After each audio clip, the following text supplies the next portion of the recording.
इस मुलाकात को कहा हैं?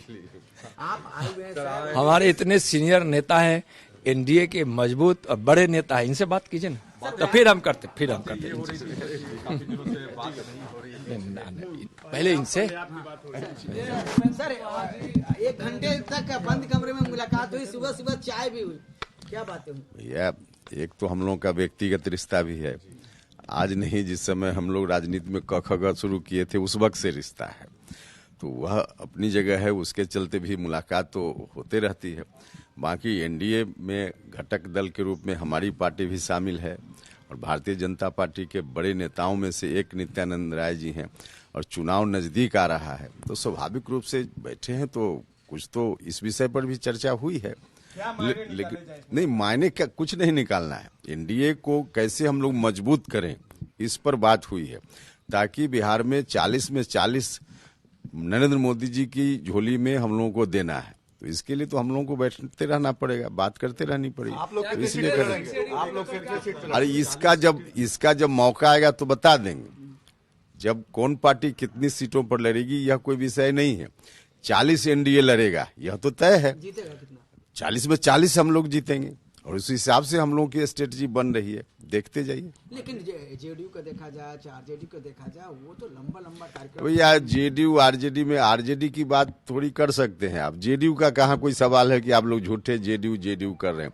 जेडीयू तो अब बिल्कुल समाप्त पार्टी है ना, जेडीयू बिल्कुल जो दिख भी रहा है, सब लोग उसमें जो बड़े नेता हैं कहीं ना कहीं या तो इनसे संपर्क में है, हमसे संपर्क में है या कहीं और संपर्क में है, तो जेडीयू का तो अब कोई मतलब ही नहीं। हाँ, आरजेडी है तो आरजेडी अब विपक्ष की पार्टी है केंद्र के हिसाब से, तो अपनी स्ट्रेटजी वह भी बनाएगी, उससे हम लोगों को क्या लेना। बड़े नेता मतलब कौन? अरे अब नाम बताना मुनासिब नहीं है नवीन। आप एमपी हैं, क्या है भाई, उसमें बहुत सारे मंत्री भी हैं बिहार में, मेंबर पार्लियामेंट लोग भी हैं।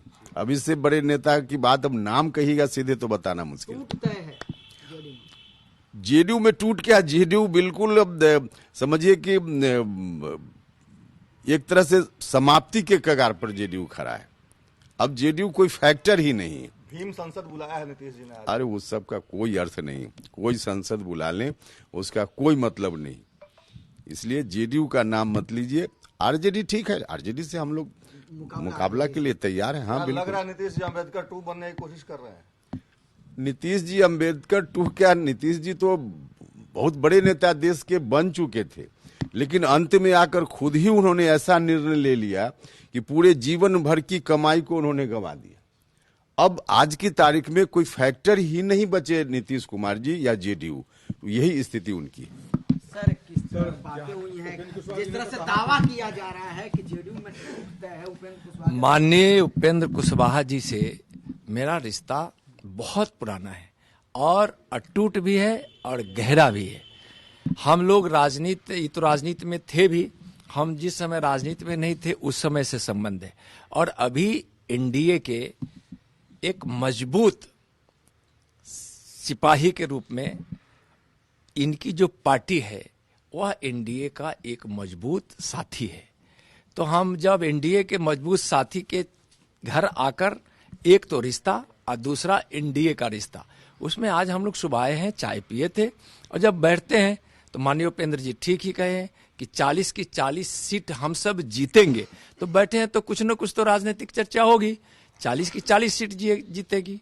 और हमारे बिहार के अनुभवी नेता हैं माननीय उपेंद्र कुशवाहा जी, इनके अनुभव का लाभ बिहार एनडीए को बहुत ही सकारात्मक तरीके से मिल रही है और इसका परिणाम अच्छा आएगा। हम सब मिलकर, हम एनडीए के जितने भी घटक दल हैं, चाहे वह माननीय मांझी जी हैं, माननीय चिराग जी हैं, माननीय उपेंद्र जी हैं, हम सब मिलकर बिहार में 40 की 40 सीट जीतेंगे। तोड़ कब रहे हैं लोग जेडीयू आप लोग? वो तो कल बताए हैं ना। नित्यानंद जी कल आपके सम्मेलन में भीड़ नहीं जुटी, जेडीयू के लोग कह रहे हैं कि बीजेपी खत्म हो गई है।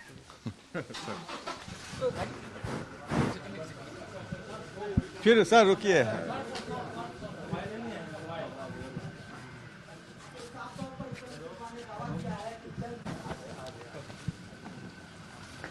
लगाते ना स्वागत, सर स्वागत करेंगे उन तमाम लोगों का जो आने आ रहे हैं जदयू छोड़कर आप में, सर ऐसा कुछ स्वागत का सर छोड़े भाई